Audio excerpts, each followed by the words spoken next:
ஆண்டவர் படைத்த இந்த நாள் நமக்கு ஒரு வெற்றியான நாளாக கர்த்தர் நமக்கு மாற்றி தர போகிறார். அல்லேலூயா. எல்லா தோல்விகளும் இந்த அபிஷேக ஜெபத்தில் எல்லாம் ஜெயமாக கர்த்தர் என்ன செய்வார்னா மாற்றுவார். அல்லேலூயா. அப்படியே கண்ண மூடி ஆண்டவரிடத்தில் எல்லாரும் ஜெபம் பண்ணிடுவோமா. ஆண்டவரே, இந்த அபிஷேக ஜெபத்தில் என் தோல்வியெல்லாம் ஜெயமாய் மாற போறதற்காய் ஸ்தோத்திரம். என் பலவீனங்கள் எல்லாம் ஆண்டவரே நல்ல பலனா மாற போறதற்காய் ஸ்தோத்திரம்.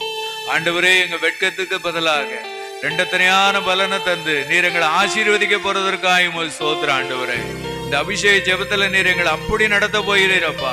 அப்படி நடத்த போறதற்காய் ஸ்தோத்திரம்.